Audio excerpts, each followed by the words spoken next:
Hey, so this is a very special moment for me because I get to finally interview Jay Williams. I've interviewed you several times for different classes that we've done, Jay, and you've always said yes. I cannot thank you enough. But to finally have you on our Next Level Salon Leadership podcast is just truly an honor. So thank you, and especially for taking the time out on a holiday. You and I worked so much that we didn't even know that today was a holiday, and our families, of course, were reminding us. Yes, yes. Well, thank you. It's interesting because this venue didn't exist, when you Yes. think even 8 to 10 years ago of being able to share something, especially if you're passionate about it. So uh, it's a privilege and it's a pleasure to be here too. It's Thank you. reciprocated, know that. I know, of course, all our families want us to be on the boat and on the water today, but we're sitting in our offices doing this interview. But, for such a time as this, I almost feel like coaches, salon coaches, are so needed right now, Jay, because it's interesting before 2020, people never called us, they rarely called us, I should say. And now all of a sudden the phone is ringing off the hook. And, I've been hearing crazy stories. I've been watching different platforms of different salon closures. And I thought it would be bad, but I wasn't certain how bad it would be. What have you noticed in your part of the world with salon owners as far as closing different salons? What have you seen so far? It's, I think what you've seen two extremes. I don't know I've seen anything in the middle. So, Yeah. and by the way, if I share anything, it's not cavalierly. It's not to make light of the people who've gone out of business. So that's a reality. I'm done. I'm done. In fact, a lot of the coaches and the consultants in the industry are for people who close salons, right? Yeah. And so what I think happened is that there were people that I don't want to do this anymore this way. So I'd say I noticed that. No one really in the middle. I've noticed the other extreme. So whether it's through PPP or some of the other things that they benefited through times or financially, salons are doing well. And so you have those two populations. Yeah. I think what you've seen is that the number one need unequivocally is how do I get people? And I think that the data is supported that the population in the schools has gone down, which means obviously a lower graduation, uh, number of people graduating that you can pull from. So that's what I've seen. Nothing really in the middle. People have decided either to close or been forced to do it or don't want to do it. And then the other people who are thriving. And now the dynamic's a little bit different and the challenges are different. So now you have a population who wants to work, but they want to work when they want to work. Yeah. And the owner has these hours they still have to cover. So that's what I would share with you observationally, just at a high level.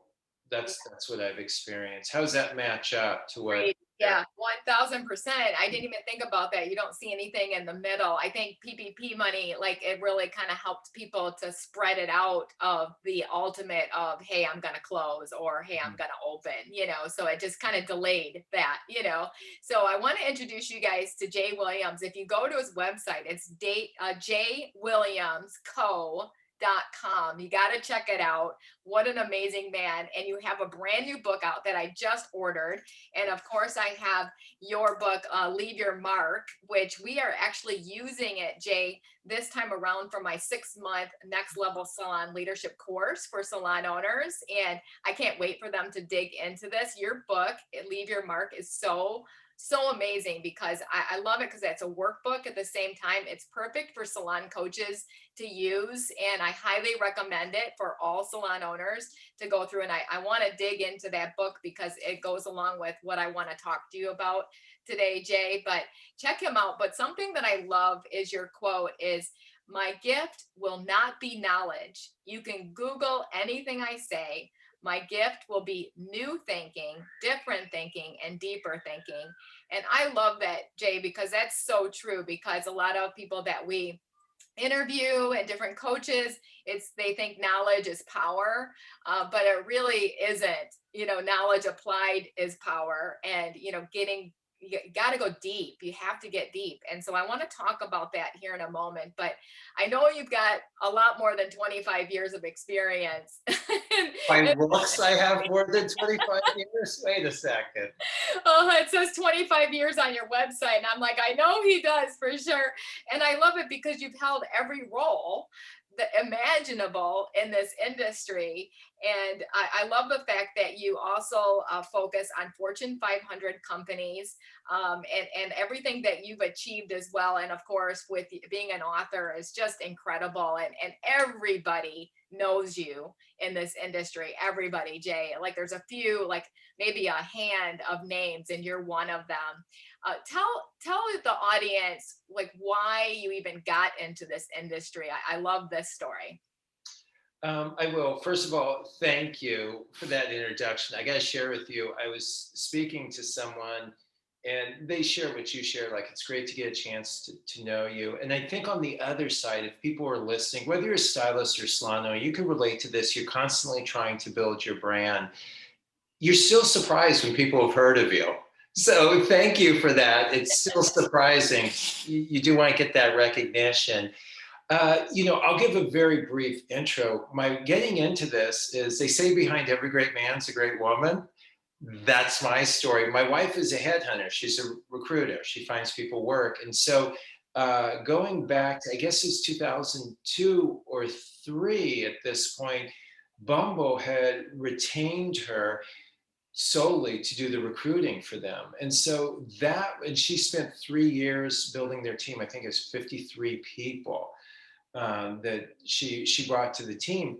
And in the process, that's how I got introduced to the industry. So the work I was doing, you mentioned with Fortune 500 companies, and was the beauty industry wasn't on my radar. And you can tell from my haircut. I don't know if people are going to be able to see this. I wasn't spending a lot of time in the salons. And I said, "Oh, what do you think the connection is?" She said, "They're wired for your message." And in corporate America, there's very much a disconnect that, this is who I am at work and this is who I am at home. They have these multiple personalities. And in the salon industry, I've met people with multiple personalities, but in a different way. Uh, they were already wired. They're one person. And, I fell in love with it as I talked to these people, and their emotional intelligence was high. And so that's how I got introduced, was via Bumble and Bumble, but really just based on my wife. And, to me, it's the next best thing to rock and roll. I mean, corporate America, I certainly couldn't wear an earring, although now I do. But you guys gave me the confidence, just really, to be yourself and to be who you are all the time. So I was instantly drawn. So now I do work inside the industry and outside the industry.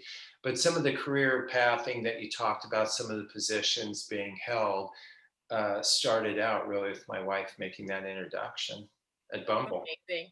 I need to interview your wife next for sure. I just every time you talk about her, I'm like, okay, I need to have her on this podcast. We need to interview her. And I love the fact that she's been a headhunter, because isn't that what the biggest need is right now? It's so funny because everyone keeps saying there's no one to hire. Like, how do I hire somebody? I have to shut down because I don't have anybody to work here. And I'm certain that she could add so much value to that. Let's talk about that first and foremost, because I know that's always the biggest need when we do our 6-month course, right? But we don't hit on that. We call that a strategy number 5, the last strategy, fix your hiring. But usually by the time you get through all of our strategies in our course, Jay, that's already fixed. And in your book, basically really hits on all of our strategies that we talk about, and foundation, and talking about core values. And I love about in your book, you talk about employees, new employees and new salons, and really just kind of talking about old employees or employers, right? And old salons. So let's talk about that. What about the next employee you hire? Because I love the exercise that you give to give the entire team. And it's funny because this is an exercise that I did with my team 5 years ago when we got back into the salon business, Jay. And I'm like, oh my gosh, Jay has the same thing here that we did. It's very similar and it's such an incredible exercise.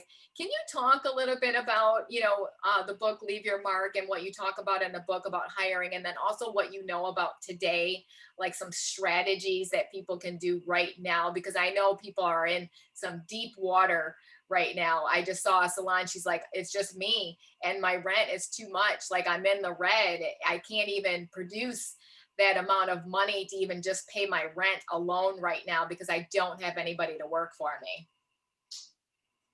So if let me break it up this way. So one, what I'm observing, and two, I'll talk about the book and the exercise. Is okay in Yeah, that order? perfect. I love that. So, and by the way, let me just preface with I am not a subject matter expert on recruitment. My wife is, and that would be a really fun interview. She's fun and smart, so you'd enjoy that.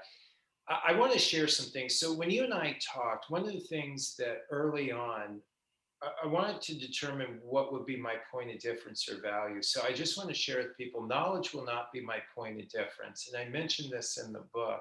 So, anything I say, there's a good chance that you've heard.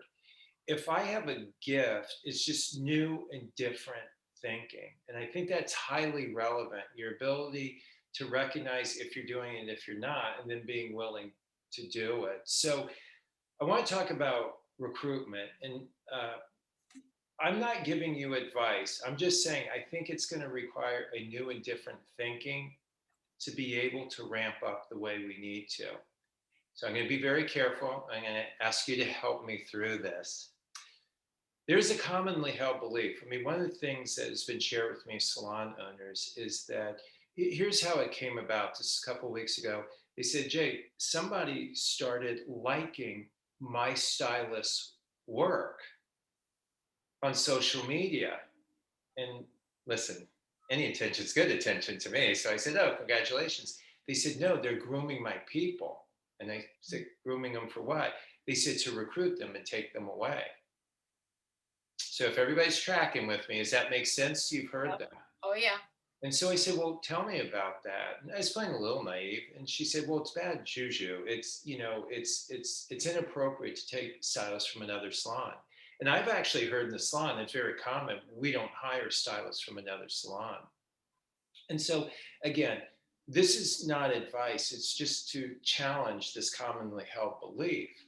And so, what's interesting to me in our industry is that we're the only industry where it's taboo or bad juju, as the person shared with me, to recruit from a competitor. And so, I do work with other organizations, and they're constantly hiring their competitors' people. And guess what? Their competitors' people are hiring their people. And so I think about, when my wife got she's a true headhunter. So before LinkedIn, social media, here's how it worked. If you were looking Yep. for an executive, they would actually call into a company and try and find this person. In fact, true story is that at Bumble, the way she got connected, they were looking for a new VP of sales. The founder of the company, she said, who do you want that VP to come from? Without giving out any names, mentioned the company. My wife, 6 weeks, prospected, recruited that person. That person became the VP of sales. And so we have this commonly held belief in the industry. So that's one thing. As you look at it, I'm not saying it's right or wrong. I'm just sharing with you that it may be one of the industries that is the belief. In the engineering firm, industry, my niece works for an engineering firm. They have a boomerang award. When an employee leaves and comes back, they get an award. And it's called Wow. boomerang that you left because the company's thinking is that you have new experiences or you saw value in what we do and now you have further conviction this is the best place to be. And so I am not giving any advice here. What happens when you begin to challenge this commonly held belief and the thinking is some new thinking arises. Mhm. And so I'd love to take credit for it. This is not my idea, but the same salon owner said, Jay, I'm shifting I said, what new thinking are you having? They said, well, my website used to be targeted towards gaining new clients. I have more clients than I can accommodate now. We're like 3 months back down. So with my website, I'm now building my website and social media to attract stylists. And if anyone's listening, I just want to show you the benefit to shifting your thinking, because it now shifts your emotions about things and ultimately your behavior. And so I would share with you, I'm not a recruitment expert. I think that we need to rethink our commonly held beliefs. Here's the other thing that I believe will happen is that it's not about people taking your clients. I mean, your stylist. It's about you not being able to retain them. Yeah. So if our thinking is that other people are taking them, then we have a non-compete in place. Yeah. If your belief is how do I retain that person? Now you look at your culture and your organization and going, what can I do? What needs to be done? And you need to enroll your team in this, because you need to know what they know. You need to know what they're thinking. You need to know what they're feeling as it relates to staying here. It'd be just, and this is a very low hanging example, please forgive me if it offends anyone. It'd be like someone saying, aren't you upset because this guy stole your wife? That's one way to look at it. The other way is, what did I not do as a husband Mhm. that made her not want to leave?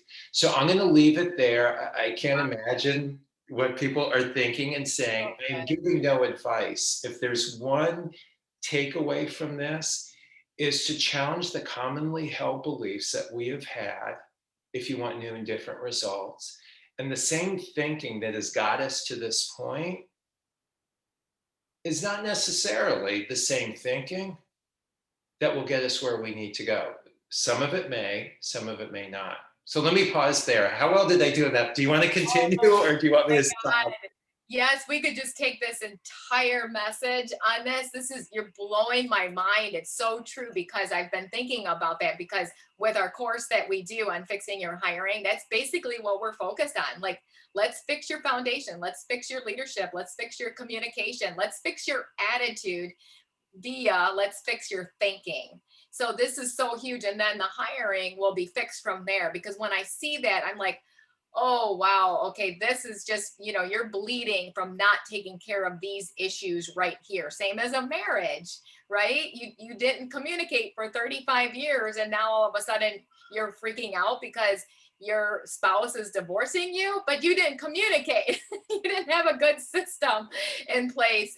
And so let's go right there, because this is huge. And I also want to talk about, because you did slide in non-competes, because I have a lot of salons that ask me, Tina, should I have my stylist sign a non-compete? Of course, I've got my opinions on that, being married to a lawyer. And then of course, I have my deep, inner thinking on this. And then of course we hear from salons, that have done it and won, and they're glad that they do it. So we've seen like both sides of the spectrum, right?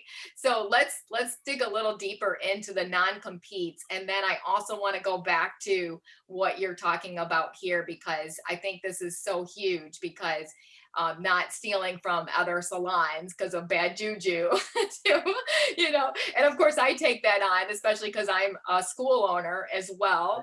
And so we only hire students, but I do know that people are trying to solicit my team, but I'm working so much harder, like you said, to retain them and making them future partners. And so working through that process, and the ones that go need to go because it's just best for them. And I just have to bless them on their journey, through it too. So let's start with non-competes first. What's your opinion on that? And what advice do you give salon owners? Okay, so we'll talk about non-compete. And we're Yes. going to come back to values too, because this Yeah. all ties in. I want to answer that for you. Huge. Here's what I would say. Again, please, for anyone who's listening, I don't have any advice for you. This is strictly about your thinking. And the reason I don't have advice for you, for those of you who are listening and have a background in psychology, or have taken a psychology course, or go to therapy, or know somebody who's gone to therapy, Yes. you might recognize this framework. It's called cognitive behavioral based therapy. And here's how it works, is that what drives performance is behavior. What drives behavior is emotions, and what drives emotions is thinking. So if you ultimately want to shift performance, it's going to start with shifting your thinking. And so that's why, Tina, we would start here so that everyone knows. The thinking will drive the emotions that will drive the behavior. We often start with training with the behavior. We ignore the emotions and the thinking. Makes sense. So And if you true. guys want an example, just a low hanging fruit example would be look at retail sales. So every salon wants to increase their sales. Every owner wants to increase their sales. Stylists aren't so much interested in that. But in any event, we have all this training. We have contests. We have commission. We even have coercion at some level, right? The emotion for a stylist when I've worked with them, and this is after talking to thousands of stylists, is that the emotion is apprehension, anxiety, and anger. Anger at the owner because they don't want to do this, and it's a constant conversation. The thinking is this: I am a creative person. I am not a, and everybody's filling in the blank, Salesperson. not a salesperson. Yep. So do you see where we're off to a flying stop? If thinking drives performance and our thinking is this is not my job, it's not what I do, and my emotions are anger and anxiety and apprehension, do you see why we can't get sustainable behavior? So I just want to share that with you. That's where I'm spending the time is the thinking. I would ask you to look at your thinking around non-compete. So I'd ask you, what is the goal of the non-compete? I believe that everything that you do, and the new book is a representation of this, is are you advancing the relationship in every single interaction, policy, and procedure in your book? That's the filter. Perfect. If you feel as though a non-compete advances the relationship, then I would say by all means, then they're congruent. However, if you have a value of education, and this is the most common value I hear in Mhm. salons, I have a value of education. Here's the thing that's ironic to me, and this may seem a little cynical, so forgive me, is the number one thing that salons ask for and stylists is education. Number one thing they won't show up for? Education, right? So very ironic there. However, I do hear this value. So if you define education is that you're constantly growing and adding to your knowledge and thinking, and somebody is adding to their knowledge and thinking by working in another salon, Yeah. which is more important to you, that non-compete or your value of education? So that's how you can show up as being incongruent. And your values really are the things that when adversity hits, what's exposed. I've heard people say adversity defines character. I would say it's closer to it is that it exposes it. And Yeah. I've seen with owners their true character when the non-compete comes into play. So again, I am not giving you any advice. Do I realize that there's a financial impact? Yes. Do I want someone to stay in a relationship that doesn't want to stay in a relationship? Especially because of financial. I mean, if we go back to a marriage, and I think there are parallels between a marriage and an employee, relationship. There's some commonalities there. Would you want someone to stay in their relationship with you because of financial reasons? No, of course not. Yeah. Now, on the other hand, would you want to create such a compelling relationship? Right. That was the furthest thing from someone's mind. So where you invest your time, your money, and your energy is Yeah. in the retention of people. If people want to steal my wife, and listen, we've been married 31 years, by the way, last week. I'm very, very proud of. Congratulations. Yeah, I can't tell you it happens often. There have been a couple of occasions where other people have been very forward in their advances in pursuit of my wife. Now, I will tell you, am I jealous? No. Am I flattered? Yeah, that you find someone as attractive as I do. She didn't go with him, if that's your question, Jay. Did you take him up on that? She didn't. However, she chose me. Hmm. And I need to run my family and my life and my relationship that people are making those choices, that I have commitment from them, not compliance. And I talk about that in the next book Wow. about being commitment versus compliance. Compliance, you do because you have to, commitment because you want to. I would love to build a culture where people didn't want to leave, but I do not want to hold you against your will, especially if you have a value of freedom. I want you to have the freedom to make the choice of whether you stay or go. And that's how I build a culture, I believe. So if anybody's asking me, what is your response to have one or not have one? I don't have an answer for you. What I would say is that I would just make sure that it's congruent with what your core beliefs are, your value system. Yeah. So good. Let's go back to the value system, the core Okay. belief. It It's all comes it's back to interesting. It values. does. It goes back right to foundation. And that's why the first month we spent on foundation. And interesting enough, I've had a salon owner, she's the fourth time going through this course. It's not because she's a slow study, it's because she's so smart, because she realizes that you never graduate from this stuff. You have to keep looking at your systems and say, okay, are they relevant right now? This year, and then next year look at them again, over and over and over. And we talk to salon owners, I know you and I both, Jay, that we're like, okay, let's see your systems, and they wrote them 80 years ago, and they're pulling out their, blowing off the dust of their systems. It's scary to me. And most of them don't have written down values as well. They don't have that system, and they don't continue to train that those value systems. So can you talk a little bit about that, and how do people get started? Well, first get his book, Leave Your Mark, and this versus that, because it's going to really help you to get through this process too. And I can't wait to work with our salon owners on your book, Jay. So can you talk a little bit about how to get started if they haven't done this work, and why they need to do this work? Here's It's such a big topic, so It let is. me It's just take a huge. breath here. I want to share this with you. When I speak with you and I share with you today, and we kind of have this think and learn together. I want to share with you that I am talking to you as an entrepreneur, as a leader, if you're a stylist, I'm talking to you as a human being. This work around value started for me on a project I was part of at Microsoft for 2.5 years. And the reason I share that with you is I do the exact same work outside the industry as I do inside the industry. So when people say, oh, salon owners and stylists, what ails you ails humanity. Yeah. So I want to share this values with you, and I share this conversation with you because this is real to all of us.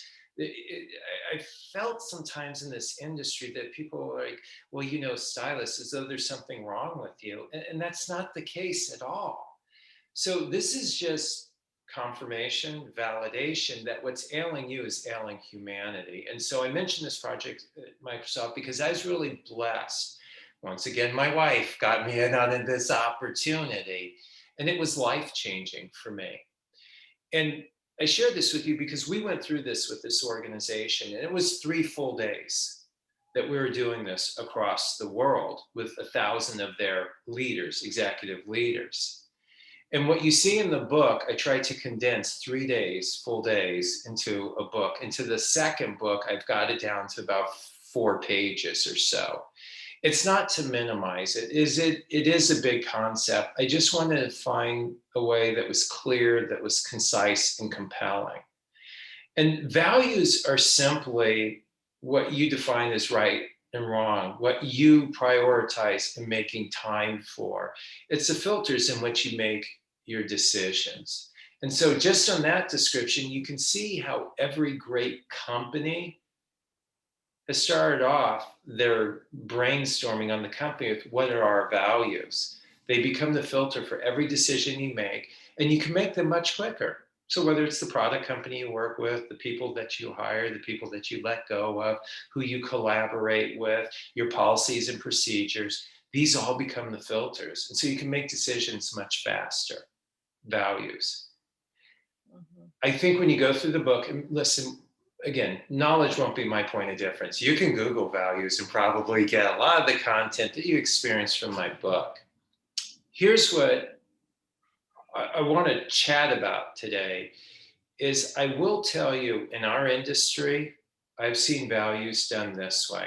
Let's get the team together and let's discuss values and what our values are. So the single most important thing to you, you're going to let the team make that decision for you. Now, they weren't there to sign the lease or to pick the Right. location on the loan.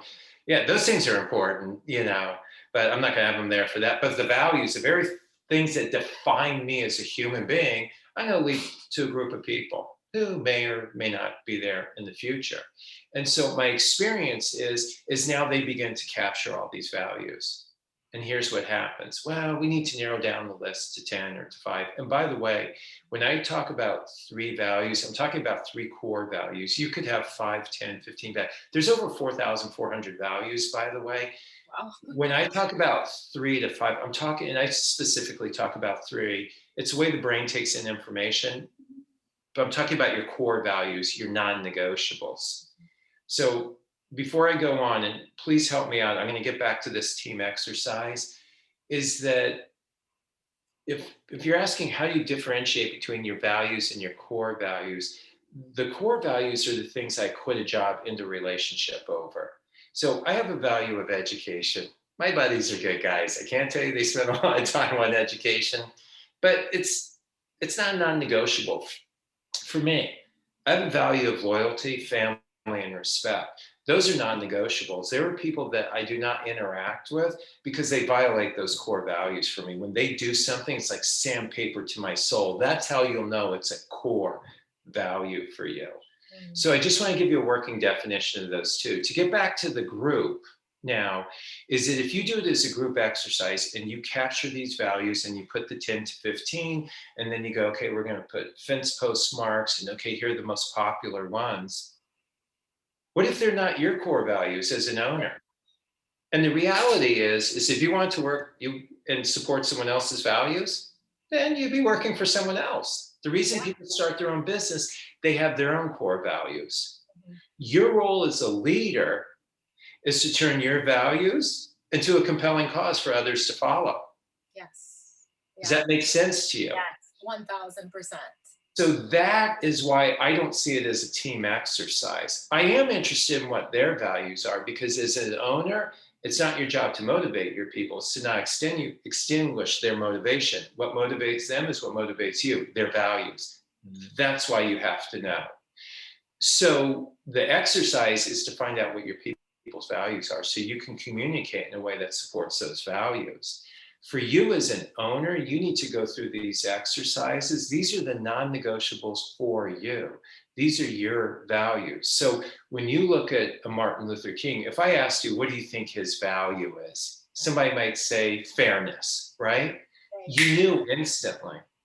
You got millions of people to follow, even risk their lives, because he turned it into a compelling cause. Here's what will happen if you do it, right? You look at Mother Teresa. Poverty, right? I mean, that actually became a value. When the Pope went to visit her, he took the Pope mobile, he's worried. He gave it to her because she was walking through the slums in Calcutta. You know what she did? She sold it the next day. Yeah. But do you see how she could make a decision like that because she had clarity on her values? So if you're faith-based people, I'm not looking to convert anybody, but you would get this reference that Jesus certainly had values. He didn't get the disciples together and go, hey, we're going to go in the room and we're going to go around the horn. I want to hear. He brought these values to the table and turned them to a compelling cause that people were willing to leave their families, their friends, their jobs. So again, I'm not looking to convert you. It's about the concept and how leaders, I can identify and embrace their values and then turn it into a compelling cause. And we've seen it with Chick-fil-A. That would be an example of someone leaving their values.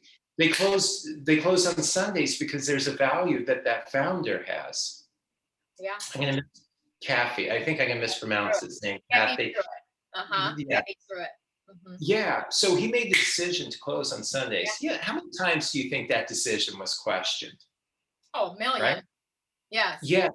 But the convictions of his beliefs. But that wasn't where he goes, well, I have an idea for chicken sandwiches. Let me just get together a think tank of 100 potential employees and go, hey, do you think we should be open on Sundays? So let me pause there. It starts with the values. It starts with you having clarity on your values, you differentiating between the negotiable and non-negotiable. Education's negotiable for me. Loyalty, non-negotiable for me. Yeah. Those are my core values. Now, you're asking, where does this come into play when we get back to the hiring? Mm-hmm. Here's a question that's asked, and people say, you need to hire people who have your same values. Listen, if you can do that, I think that that's great. There's over 4,400 of them. You could probably get people who have values of family, loyalty, respect, with they have creativity, with they have adventure, right? You can see how you could quickly hire someone who had a different value than you, and it works. Here's the non-negotiable. They may not have your value, they do have to support it. Yes. So if you have clarity on it, you can share, and then they go, yeah, well, they didn't have our values. That's Mhm. okay. Can they support the value? I'll give you guys an example, and this is Good. very personal. I hope it's appropriate. I told you I'm a faith-based guy. My wife is not. Some of you are listening go, oh, interesting. How does that work? She doesn't have that value. However, she does support the value. So Right. she goes, hey, babe, if you want to get your church on online Sunday mornings, that's no problem. We'll start our plans afterwards. When you go to church, no problem. We can have coffee in the morning. When you get back, we'll start our day. That's an example of how that can work. Doesn't have the same value. However, we'll support that value. And in your cultures, that can happen. This is important that you understand that because it's hard to find people. Yeah. You might start putting criteria. This woman wrote a book about finding the perfect man. And she said one of the things that a woman will do. She's talking about from a woman's perspective. This is not mine. Is he has to be 6 feet tall. Well, that eliminates a certain part of the population. Then he has to have blonde hair. That eliminates more of the population. Then he has to blue eyes. Eliminate. He has to cook. And what happens is now Mhm. there's 5 people that you can date. And so I share this with you because in your culture, I think your values are non-negotiable. The non-negotiable is, can they support those values? Those values of ed. So if you have a value of education, can you support it? Supporting it means you come in on your day off. Give Yeah. them an example of whether you believe in it or not. Do I have a commitment from you? Do we have an agreement? Not an expectation. And I do write about that in the book, commitment. I mean, expectations versus agreements. Yeah. Do we have an agreement that you'll support that? So the values, to your point, let me just answer it, is that you can go through this exercise. I walk you through, and I think a very clean, simplistic way. Listen, if you want to do something that's team building, this is the component to do. Listen, have a potluck day and, have a costume day and all those. If you have a value of fun, by the way, because Yeah. I have seen people go, let's have a fun day. And people go, my owner's not fun. There's nothing fun about him. It's not congruent. But if you want to build team and the goal is to advance the relationship, identifying what their values are is an excellent, it's the place to start it. Wow. You just That's a long-winded answer. I'm sorry. I hope it good. didn't go on too No, it's so powerful, and you do you make people think differently, and I love this so much because it just goes right along with what I normally do. And we have these values cards through the John Maxwell team because I'm a John Maxwell coach, and so it's super fun because you can actually use these value cards with your team, which is so fun. And then you kind of find out and kind of narrow down what is their true values deep inside, and something that keeps coming back for us, Jay, is family, all of us. And so we've kind of really noticed that one of the things that we have to really look for is what's their relationship like with their spouse, what's their relationship like with their parents. And because everyone that hasn't worked out in our company, it's usually not congruent because of the drama that happens at home. And so usually they either leave or we release them. So there's usually something going on at home, which is interesting. So we've kind of come to that common denominator being in the business for 25 plus years, just like you, Jay, 25 plus. I'm just sticking with that, right? look very young. Yes. And I'm Well, thinking, let's talk about that. I'm yeah. sorry, did I interrupt you? No, I was just gonna say, I'm thinking you are the Seth Godin of this industry. So I just want you to know, not only because you look like him, but you talk just like him. I got to hear him speak many years ago at the John Maxwell team, and so I'm gonna nickname you that, the Seth Godin of the The beauty ultimate industry. compliment. It's the ultimate compliment. I'm a huge fan of his. Amazing. You spoke about this family, so let's just use that as an example. Yeah. Part of the values process is that you get clarity on how you define that value. And there is not, it's not like you're going to go to Merriam-Webster and type in this value of family, and that's your value for your organization, unless it matches up. So, as an example, when you think about family, what's important is that when someone says, I have a value of family, and I think this is where you're going, that you ask them to define what family is to them. And I think more than ever in the last 3 years, well, just tell me if you would, your mom and dad, are they still married? So my dad just passed away, but they stayed married for many, many years. So yes, my mom's still alive. So, but yes, So, marriage was very um, important in our family. this family. Okay, so Yeah. you can, and I apologize, my timing was bad on that question, so I do No, apologize for that. no, it's fine. I always say, you know what, we celebrated his entire life, and I'm so blessed to be able to be with him when he did pass as well, too. He was 88 years old. Oh, He held a really incredible life. My dad did. So yeah, great man. 88 Taught me a years lot. is a nice run. So listen to his Yeah. legacy, right? So let's talk about them. Is that he created a definition of family for you guys. Yeah. So when you think about the role model in the family, of the role that a father serves, that your mom serves, he defined what a marriage is, maybe in terms of longevity and quality of it. And so your definition of family, I think, is heavily influenced by what you experienced. Mhm. So if I shared with you, my family is that there's 4 kids. There's my mom was married 4 times. She wasn't married to my father. Already a different definition, Yeah. right? Now, I got married when I was 24 years old. So I want you to be careful that someone's situation doesn't dictate their value necessarily. It may be why it is that value. So I have another sibling That's who's good. never been married, never ever will be. So we had the exact same situations. However, it drove a different emotion and belief system and behavior, right? Yes. So it's important with family that you understand. And as we go down, you're going to have some people that have 2 moms, you have some people have 2 dads, you have some people raised in an orphanage. So it's important with your values. And I'm just using family, but you can already see how people have different definitions. Some people have a family of conditional love. As long as you do everything that we want, then we do love Yeah. you and we do give you things. Some people can have an example of unconditional love. So you could extrapolate this out to how do you define education? Some people might define it as me jumping out of a plane. I'm getting over fear. Some people might define it as a 4-year college, right? Someone might define it as a trade school. So it's imperative with your values that there's not inherent cognitive bias that you assume you know what they mean because you have the same value of family.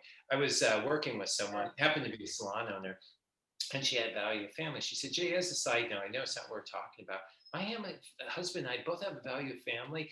Italian, Northern Jersey, if anybody's listening, you can Oh think yeah. it. He has always gone over since he was a little boy. Now he's in his 40s to his grandmother's for dinner on Sunday at 2.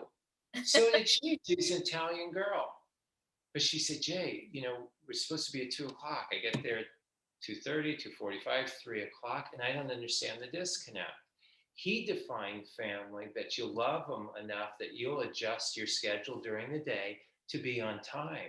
She goes, oh my God, my Italian family, they're yelling at you and serving your meal and sitting you down at the same time and talking to you. So it was, but you could see their disconnect, same value. They Yeah. defined it differently. So I'd encourage anybody who's listening, because you're going through this process, this is your foundation. Mhm. And so you need to spend a disproportionate time and energy, just like if you were building a house, on this solid foundation. Yeah. So good. Oh my gosh. You said something earlier and it's interesting, Jay, because I heard an author and speaker actually talk about this, and we decided to make this part of one of our standards in our salon companies and our school companies.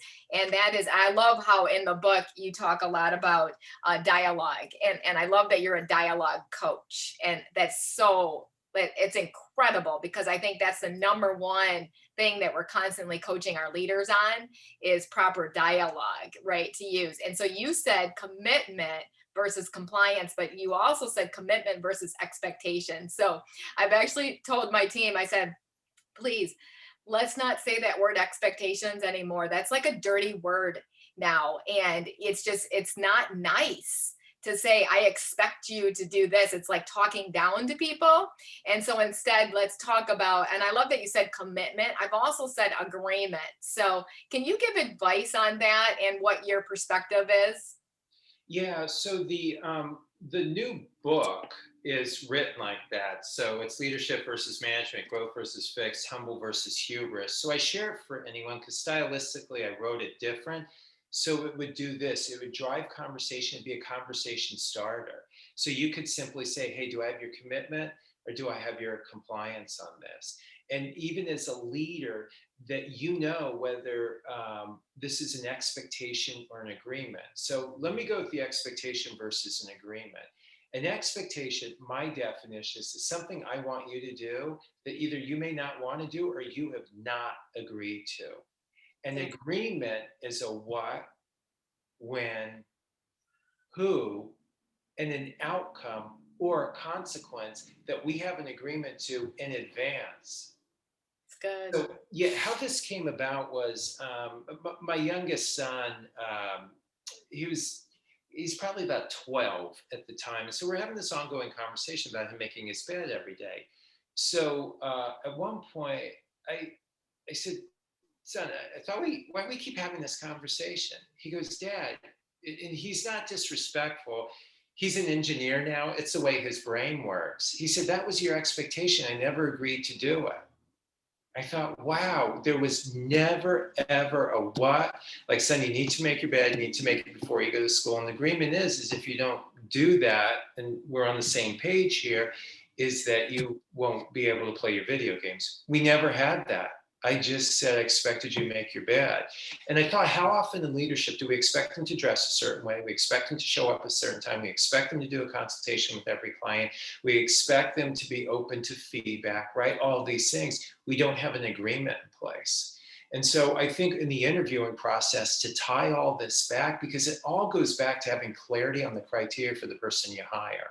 And if we hire right, it will be a more efficient process. And granted, there's people who interview terribly and work out great, people who interview great and work out terribly. I'm just talking about heavily weighing the outcome in your favor in this process, is that you begin to talk in agreements. An agreement has a what, by, when, who, and there will be a consequence. And if that feels uncomfortable, let's talk about the outcome in the event you don't do this.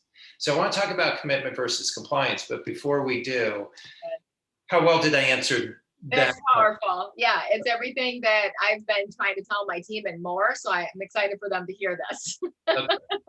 Well, let's talk about the commitment versus compliance. Here's how I get it out: is compliance you do because you have to, commitment you do because you want to. Mm. And if you don't know whether or not you have it, you can ask your people. If you said to me, hey, Jay, you know what, do I have your commitment or your compliance for this time, for this call? I could go, well, yeah, my compliance. I like you. I'll do it. Right? You go, what would I need to get your commitment to do this? I go, well, if you could do it on another day, I just found out that it's a holiday. Surprise. Yeah. Independence Day. Yeah. You see where I'm going? Yes. Oh, I go, oh my God, it could be any other day. But you see the emotional commitment begins to come into this. So if you have a policy procedure in place, and maybe the policy is that everybody will get a consultation, and you go, I just want to know before we leave, this will no longer be an expectation. You'll do a consultation each and every client. Okay. No, I want to have an agreement. And some people go, okay. And some people are like, fine, I'll do it. You right? Yeah, Right. compliance. I'm not faulting you for it. I just want to know what would get you to be committed to this. Some people may go, you'll never get me to be committed to that. Right? Yeah. So, okay, well, here's the deal. As long as I have your compliance, I will work with that. What happens when you don't have people's commitment or their compliance? There's a third C, the consequences. Yeah. So if you said to me, Jay, I understand you're not committed. I understand you're compliant. In the event that compliance doesn't show up as it relates to our experience, which includes consultation, what do you think the consequences should be? Mm, Here's the deal as a leader for okay. anyone who's listening. I want to make this easy for you. You don't need to make their decisions and you don't need to identify the consequences. You're going to need to decide, directionally some things, your location, some of those things. I just mean the day to day decisions. Your role as a leader, I believe, is to hold them accountable to the decisions and the consequences they make. Yeah. So that's where I want to differentiate between these two things. Commitment has an emotional component to it. Compliance, I'll do it because I have to. But the second you're not watching, I'm not going to do it. Yeah. Yeah, the what you were talking about earlier with retail. that's that's the biggest thing I would think that most salons struggle with is selling retail. And because I think they are in that compliance mode. So once in a while they'll do it, but most of the time they won't because they don't really see what's in it for them. And I know we only have a couple minutes left. My God, I wish this could go all day, but we would not do that to our families, right? Because family is definitely We one have of our plenty of time to do it all day if we do it yes. all day. Yes. This is so good. So, just okay, I love in your book because you talk about asking for feedback because we have part of our system is being a feedback champ. And so we're constantly, training our team how to be a feedback champ. We're training our leaders, how to be such great leaders like you, Jay, where we're going in and asking powerful questions because that's a great coach, right? And so be a coach, not a consultant to your team, right? And sometimes we do have to step in and be a consultant to get that compliance. It's kind of a band-aid effect, but Yeah. coaching actually gets the commitment, right? And so I love your tool, asking for feedback, because that's something we do on a consistent basis where we ask them to ask their peers, how am I doing? Assess me here. We do so many assessments, asking our leaders to assess us. And of course, asking for feedback. But you have this really great tool, this great graph where people can actually fill things in. So we're definitely going to use this for sure. And I'm going to train our salon owners to do it as well, too. Can you talk a little bit about that and why it's so powerful? Okay, so you keep me on time, okay? I'm going to Yeah, try to be I clear. know. We could go for hours, right? The topic I want to talk about more than anything else today. I want to realize that feedback is a behavior. So we talked about thinking drives emotions, that drives behavior, that drives performance. Feedback is the performance. We have to talk about the emotions. And if you ask people's emotions for feedback, it varies. If Yeah, it's good, that's true. tell me all day long, right? Yeah. If I feel as though it's bad, please don't tell me, or tell me in a nice way, or can you wait till later, or I really don't want to hear that. The thinking is that feedback is good and bad. So are you tracking with me? So before I get to the Totally. behavior, I want to go to the thinking. Yes, because that's just it. If you go back to your team members, some are going to be able to take it healthily. And that goes back to what you talk about emotional intelligence, right? Our EQ. It Yeah. goes back to that and like our mental health, through that process. And so you as a leader have to be a strong leader of people. You have to recognize that who's able to take the feedback and who's able to not take the feedback too. It's good stuff. I want to shift your thinking. Let's just say feedback didn't exist. We all know what it is, right? Yes. Define feedback for me. Just give me a short working definition, just so that all the listeners were on the I same. would say, how am I doing? How could I do better? So that I could complete my goals that I Okay. want. Okay, so we're going to take the word away, but we all have this common definition. What if it was simply this: information and data? That's Yeah. all it was. I'm not going to say the F word. Oh, that's what we'll call it, the F word. Yeah. Which gives me an But idea for the title of the course. I'll the just F use word. that. The F word, yes. WIF is just information and data. So now you go, Jay, I'm going to share some information and data. When would be a good time to share information and data as it relates to how you show up as a team player? When would be a good time to share some information with you, or just some data about, how you're doing as it relates to the consultation, right? Some of these things. Now, whether you use those words or not, don't get caught up in that. I just want to begin to shift your thinking. And now information is what it is. It just is what it is. And I think every company, more than anything, wants information and data because it allows you to get better, to improve your performance, to improve your experience. And studies have shown that human beings inherently derive satisfaction out of getting better. And some of you are listening. Yeah, I know you probably have an exception, someone in your life it's not the case. But universally, they found this to be true. There are exceptions. So now this is information to help you get better, what people universally derive satisfaction out of. And there's actually a physiological response that there are chemicals that are released in the body, like oxytocin, dopamine, that help to drive this behavior that Yeah. you want from this feedback. So physiological response. However, information and data. Now, is it good or is it bad? That's why feedback, criticism, and then we got creative, constructive criticism. It still has criticism in it. This is just information and data. The sooner you have it, the sooner you can do something with it, the sooner that you can be better. There's a company, they aren't Amazon's counterpart. They work with them. They're called SHEIN. They compete at some level, but they also collaborate with them at some level. They're in China. They can get information and data on a sleeveless black crew neck top on Monday and it be in production on Wednesday. That's the benefit of information and data. And so I would love to shift people's thinking. We'll take the F word out of it. And what if this just became your GPS? So when you're trying to go somewhere, and now imagine you're trying to go somewhere with someone's performance, right? You equate it to your GPS in your car. So there's times you get in your car and you already know where you're going, yet you still put on the GPS, right? Because you just want to check. I just want to make sure I'm in alignment. The longer you go without checking your GPS, the more risk that you could be going off course.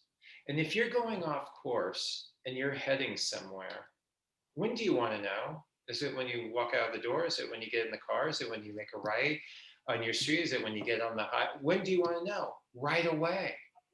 Yeah.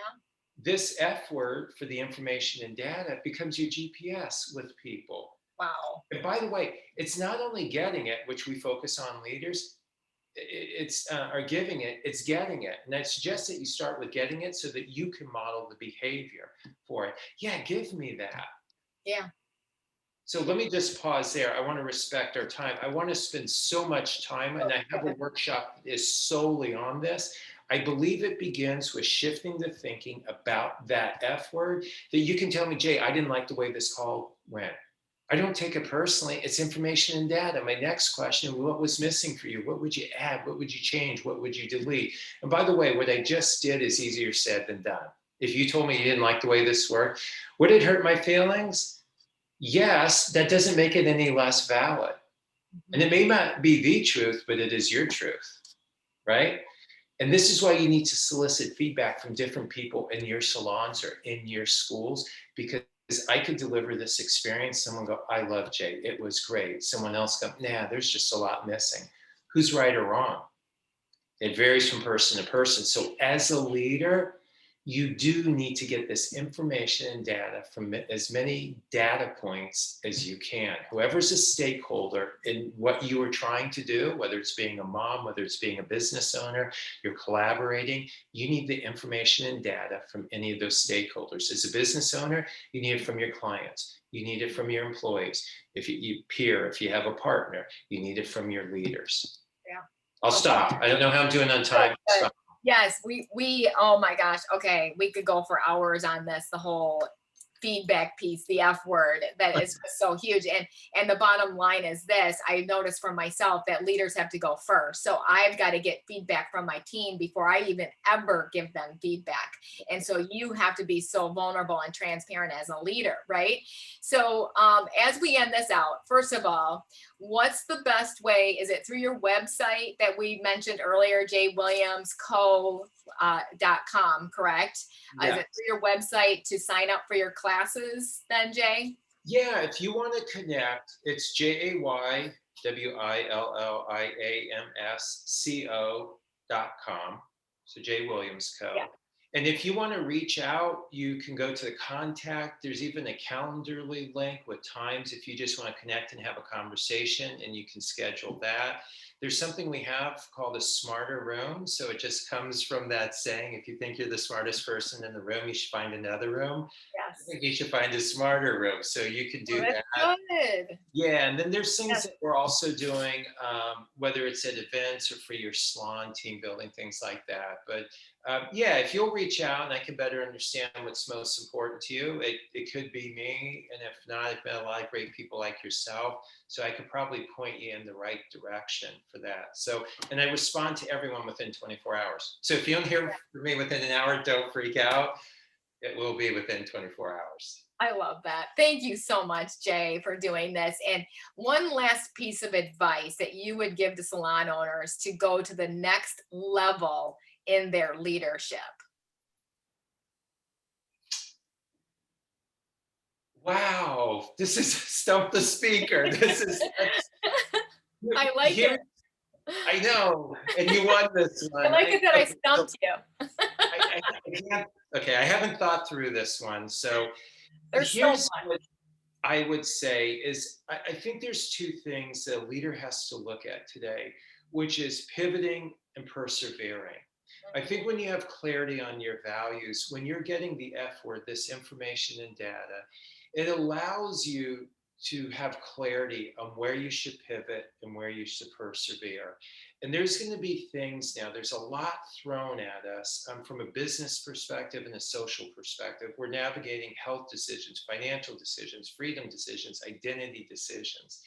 And there's going to be times it serves you well to pivot from your strategy, not from your values, by the way, from your strategies. And there's going to be times that you have the information and data that we're not getting the results we want now, but we do need to stay the course. And so I think that there's, if I could give you quick examples, just bear with me. I wasn't prepared for the question. Look at the airlines. They decided to persevere, right? They didn't Yeah. change the business model. They didn't go to Uber. They're going to stay there. And so they made some decisions that have allowed them to persevere, and they're coming back.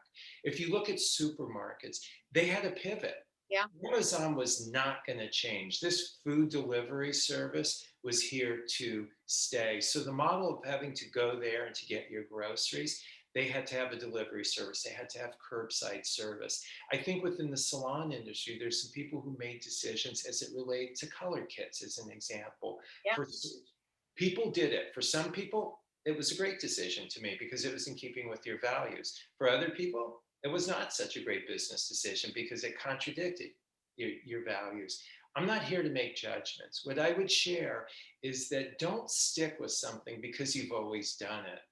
And don't have this fear that if I pivot, it's a sense of failure. What you did is you tried something, you learned something from it, and based on what you learned, you're going to decide to do something different. As a leader, you have to be humble enough and vulnerable enough.